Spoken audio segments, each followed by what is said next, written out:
आता आपल्या आवडत्या मालिकेचे संपूर्ण भाग मालिका प्रसारित झाल्यानंतर लगेचच पाहू शकता फक्त सन नेक्स्ट वर. भारतातील प्रेक्षकांसाठी मोफत सेवा. तुझी नाटकं जिभेवर खडी साखर ठेवून हातात खंजीर ठेवणारा खानदान आहे तुमचं.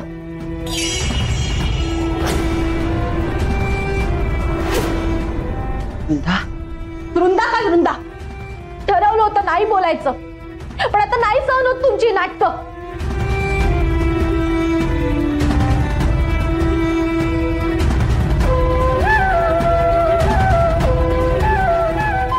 वृंदा काय झालंय? काय झालं? तुझं सगळं कारस्थान समजलंय मला.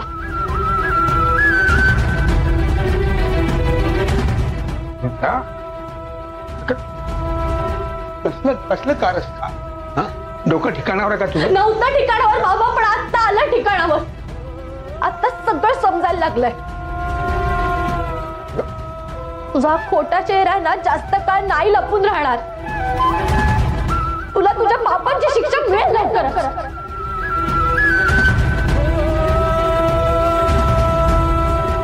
माझ्या नवऱ्याचा खून करून तुला मोकाट नाही सोडणार.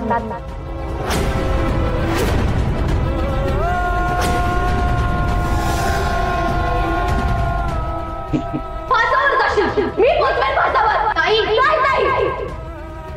यांनी पोलिसांना स्टेटमेंट दिलाय की समीरने त्यांना मारण्याचा प्रयत्न केलाय.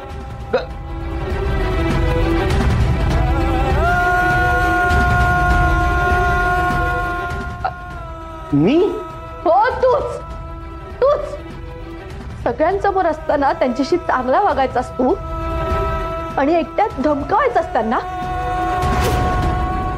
हा यांना म्हणाला की बिझनेस मध्ये तू आलास तर पुन्हा बेडवर आडवा करेन.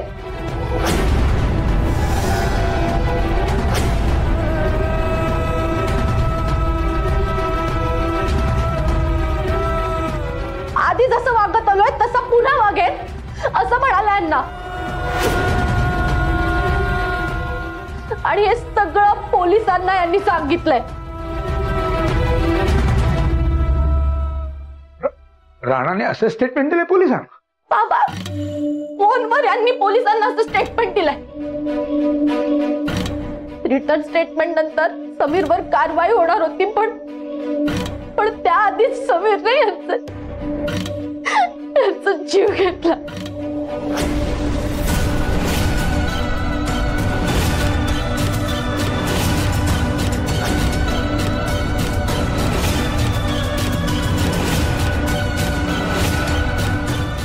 मी असं काही केलं नाहीये.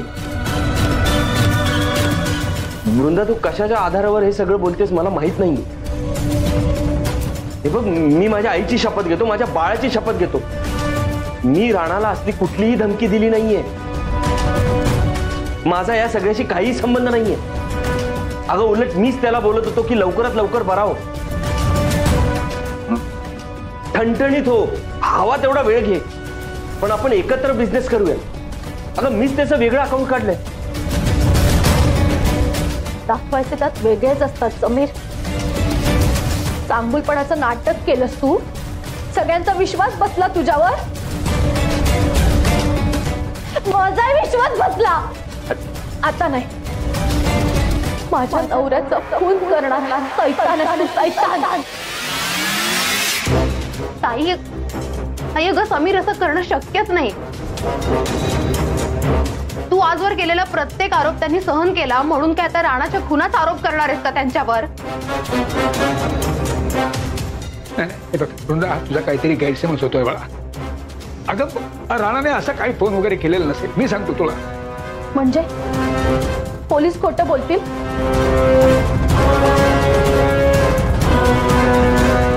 पोलिसांना काय मिळणार आहे खोटं बोलून?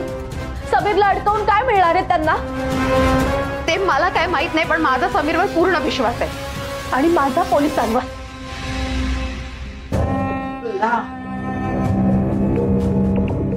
वृंदा, काय वेडेपणा चाललाय तुझा? सांग बरं. मी तुला खात्री देते, समीर असं वागणार नाही. कधीच त्यांनी असं केलेलं नाहीये. मोठ्या मोठ्या चुका केल्या असतील बाई त्यांनी. कुणाचा जीव नाही घेणार ग तो. नको असा विचार करू. जे काही गैरसमज आहेत ना तुझ्या मनामध्ये पुसून टाक बरं बाई. माझं कुंकू पुसलं गेलं त्याचं काय?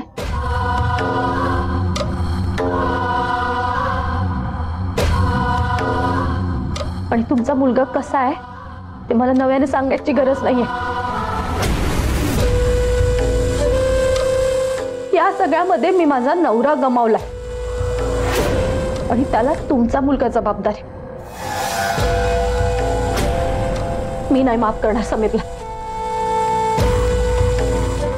जोपर्यंत समीरला शिक्षा होत नाही तोपर्यंत मी शांत बसणार नाही. ए वृंदा,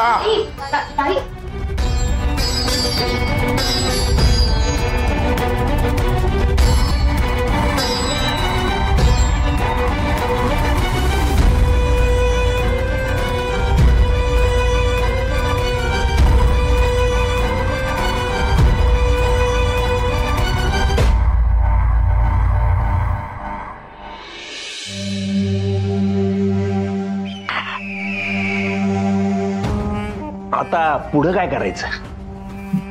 काय करायचं म्हणजे काय? समीरला तुरुंगात टाकण्यासाठी मैदान तयार करा, त्याला आत घ्या आणि त्याचा पाहुणचार करा.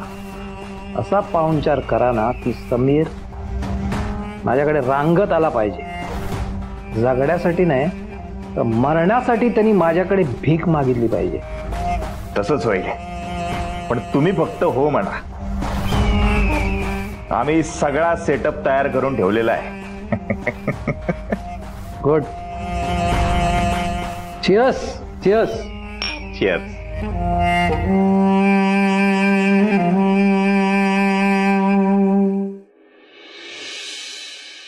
पण मला एक गोष्ट कळत नाहीये, पोलीस खोटं का बोलतील?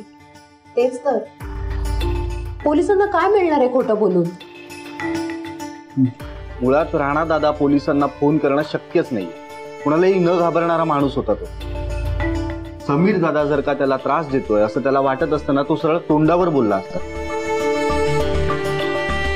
निदान वृंदाताईला बोलला असता. मुक्ता तुला माझ्याशी तर बोललाच असता ना. हो, पोलिसांना का कॉल करेल तो?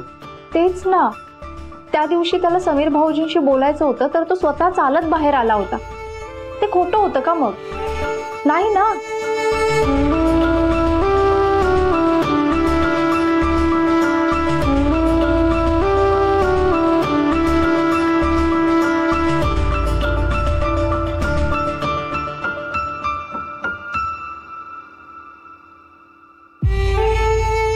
समीर, हो तुम्ही काहीतरी बोला. काय बोलू? इतक्या मेहनतीत सगळं उभं केलं होतं, परत सगळ्या ऑर्डर्स येत होत्या, मार्केटमध्ये पसरू लागलं होतं की समीर आता प्रामाणिकपणे काम करतोय, आपण त्याला परत एकदा संधी देऊया म्हणून फोन करून करून मला ऑर्डर्स देत होते. सत्यशीलचं सगळं काम माझ्याकडे येत होतं. अचानक काय होऊन बसलंय? इतके मेहनतीने सगळं उभं केलं होतं, सगळं जाणार. मी परत जेलमध्ये जाणार, परत पैसे बुडणार. वृंदाने माझ्यावर असा आरोप का केला मला नाही कळत आहे.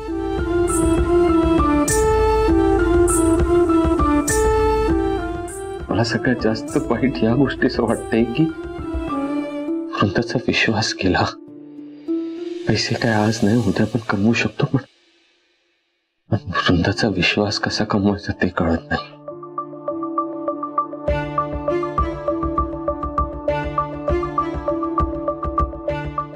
समीर, नका काळजी करू. बाबा काय म्हणतात, शेवटी सत्याचाच विजय होतो. शेवटी का? शेवटीच का होतो विजय? सगळी माणसं शेवटपर्यंत तग धरून नाही राहू शकत का उभी? आरोपांचा ना मला कंटाळा आलाय. मी पुढे पुढे जायचा प्रयत्न करतोय पण नियती मला मागे मागेच खेचते. थकलोय ग मी, खरंच थकलोय.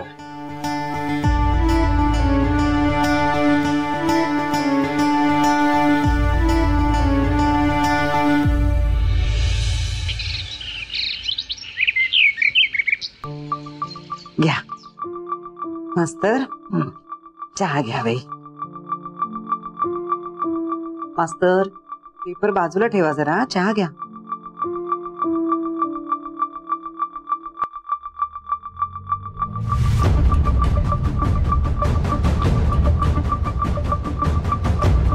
समीरराव, आकाशराव, ओवी, मुक्ता, ए आभा, अरे बाहेर बाहेर या, बाहेर या, बाहेर या. काय झालं काय? हे बघा, बातमी बघा, बातमी बघा. भाई, पेपर मधली बातम्यासाठी हे सगळ्यांना गोळा केलं तुम्ही? काय लिहिलंय बघा तर. राणाचा मारेकरी एन्काउंटर मध्ये मारला गेला असं लिहिलंय. मारला गेला? हो, नाही, पोलिसांनीच एन्काउंटर केला. हे बघा. चला, बरं झालं. म्हणजे आता राणाच्या खुनात समीर भाऊजींचा काहीच हात नाहीये हे तरी वृंदाताईला कळलं. बघितलंस का ताई? पण ज्याने हे सगळं केलंय ना, त्याला पोलिसांनी कालच अटक केली होती. पण त्यांनी पळून जाण्याचा प्रयत्न केला म्हणून पोलिसांनी एन्काउंटर केलाय त्याचा. न्याय मिळाला बाई, न्याय मिळाला आपल्याला.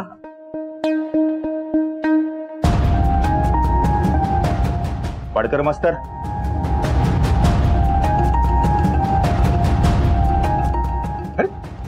इन्स्पेक्टर साहेब,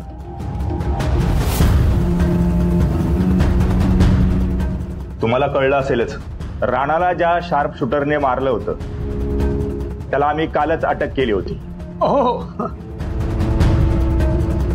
त्याची चौकशी सुरू असताना त्याने पळून जाण्याचा प्रयत्न केला, तेव्हा तो एन्काउंटर मध्ये मारला गेला. हो, हे बातमी आली ना पेपरमध्ये, आताच बसले आम्ही. सर, पण त्याचा एन्काउंटर होण्याआधी त्याने काही सांगितलं का? म्हणजे हे सगळं कोणाच्या सांगण्यावरनं केलंय हे कळलं? हा हा, हो, कळलं ना. त्याने जी आम्हाला महत्वाची माहिती दिली त्याच माहितीच्या आधारावर आम्ही समीर महाले यांना अटक करतो.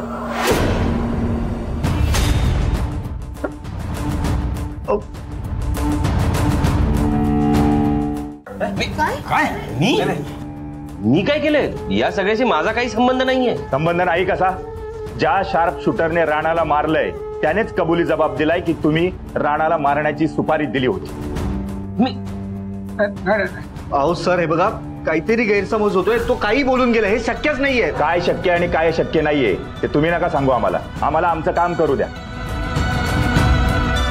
समीर महाले, तुम्ही चला आमच्या बरोबर. नाही, थांबा. एक मिनिट इन्स्पेक्टर साहेब, कुणीतरी ना यांना फसवण्याचा प्रयत्न करताय. मी सांगतो तुम्हाला. हे बघा, मरणारा माणूस कधी खोटं बोलत नसतो. त्यानेच आम्हाला समीर महालेचं नाव सांगितलंय, त्यामुळे आम्ही यांना अटक करायला आलोय. समीर महाले, तुम्ही चला आमच्याबरोबर. घ्या ना, चला. साहेब साहेब, नका हो, माझ्या लेकाला नेऊ नका. त्यांनी खरंच काही केलेलं नाही. हो, हे बघा, कायद्याच्या मध्ये येऊ नका. आम्हाला आमचं काम करू द्या. हवालदार, घेऊन चला यांना. घ्या, चला चला. समीर महाले, चला. मी काही नाही केलंय. आशालता महाले, आता खरा न्याय झाला.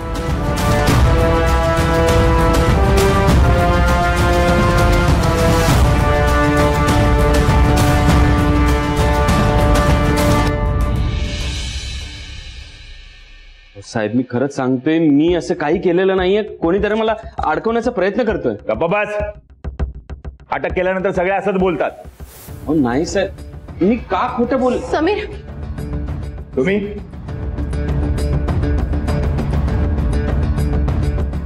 तुम्ही कशाला आलात? कशाला म्हणजे? तुम्ही यांना असं कसं अटक करू शकता? कायद्याने आम्हाला अधिकार दिलाय. आम्ही आमची ड्युटी करतो. ड्युटी? पण तुमच्याकडे काही पुरावा आहे का तुम्ही त्यांना अटक केली आहे ते? तुम्हाला काय वाटतं? वर्दी मिळाली आहे म्हणून आम्ही सकाळी उठतो, गाडी काढतो आणि चला आता माणसं पकडूया म्हणून बाहेर पडतो? प्रॉपर इन्व्हेस्टिगेशन केल्यावरच आम्ही यांना अटक केली आहे. पुराव्याशिवाय आम्ही काही करत नाही. पुरावा पाहिजे का? घ्या पुरावा. साहेब तयारी केलंय, मारायचं ना नक्की? अरे सारखं सारखं काय विचारतोयस? तू मारणार आहेस म्हणून मी तुला पैसे देतोय ना. कन्फर्म ना? हो एकदम कन्फर्म. पण उद्या दुपारी मारलं तर चालणार नाही का? अजिबात नाही.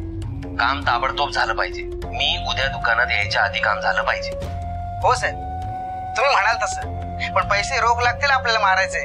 म्हणजे कसं आहे, ऑनलाईनची झंझटच नको. हे बघ, तू तुझं काम कर, मी तुला पैसे रोख देतो. हो साहेब, ठीक आहे. ऐकलं? हा ऑडिओ आम्हाला एन्काउंटर झालेल्या शार्प शूटरच्या मोबाईल मध्ये सापडला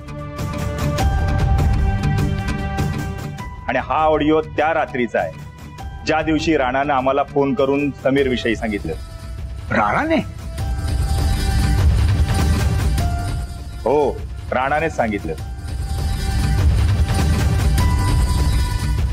होऊ शकतं त्याने ते ऐकलं असेल किंवा त्याला ते माहीत झालं असेल म्हणून याने त्याच रात्री राणाला मारायचं प्लॅनिंग केलं असेल. हो नाही साहेब, तसं काही नाही झालंय. आणि हा कोणी शार्प शूटर नाहीये. हा त्या पेंटरचा आवाज आहे जो आमच्या दुकानात रंग मारणार होता. आकाश, उभी आठवतंय तुम्हाला? कोण पेंटर? सर सर सर मी सांगतो. त्या दिवशी आमच्या दुकानावर एक माणूस आला होता. दुकानाला रंग मारायचं काम मागत होता आमच्याकडे. दादाने तर साफ नकार दिला त्याला, पण तो खूपच गयावया करायला लागला. मग आम्हाला दया आली त्याची, म्हणून त्याला रंग मारायचं काम दिलं होतं. सर त्याचा आवाज आहे हा. हो साहेब. साहेब, मी ज्या दिवशी त्याला काम दिलं होतं ना त्याच रात्री याने मला फोन केला. तेव्हाच आमचं हे बोलणं आहे. आम्ही रंग मारण्याविषयी बोलत होतो. रंग कुठं? दुकानात? आम्ही स्वतः जाऊन तिथं बघितलंय. रंगबिंग काही मारलेला नाहीये तिथे.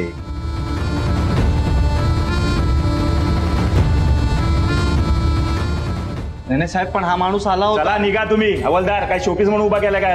टाकात. त्याला चांगली 3rd डिग्री दिली ना म्हणजे बरोबर सांगेल सगळं. टाकात. नाही साहेब, ऐका तर. अहो साहेब, तुमचा गैरसमज. बघा, कायद्यामध्ये अडथळा आणला तर ह्याची अडचण वाढेल. समजलं? निघा आता. हवालदार टाका. चला टाकात.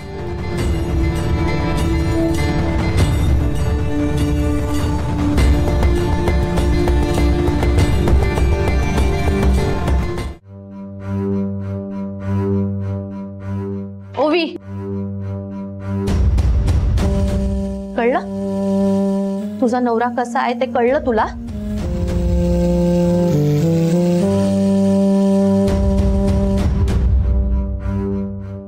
पोलिसांनी तर धडधडीत पुरावा सुद्धा दाखवलाय. बघितलं का बाबा? तुमचा लाडका जावई काय करून बसलाय? बघितलं ना? तुमच्या आंधळ्या प्रेमापोटी माझ्या संसाराचा बळी गेला. कशी भरपाई करणार आहात सांगा मला.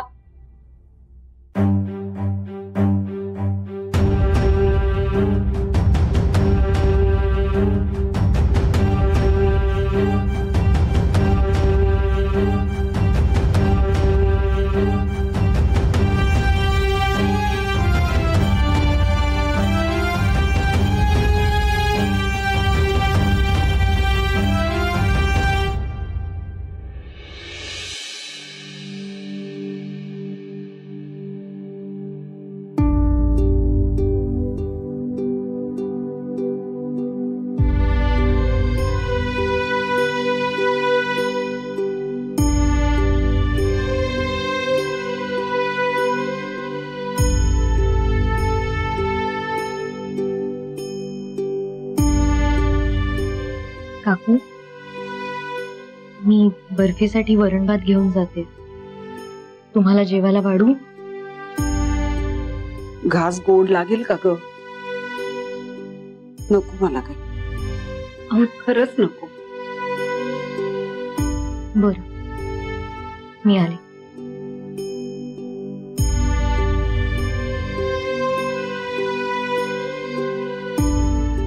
राणा, खूप कमी दिवस सहवास लाभला रे तुझा.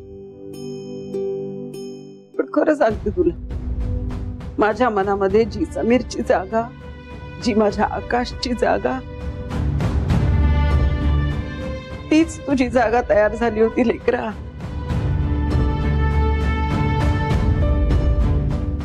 सोडून गेलास.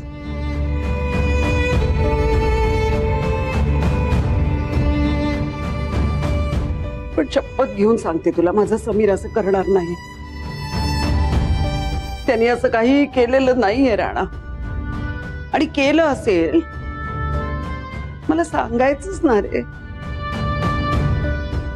तो तुला त्रास देतोय मला सांगायचंच ना. तू थोबडावलं असतं ना त्याला चांगलं, रट्टे दिले असते बाई, कान पकडले असते त्याचे. पण हे होऊ दिलं नसतं राणा. गमावलं नसतं तुला.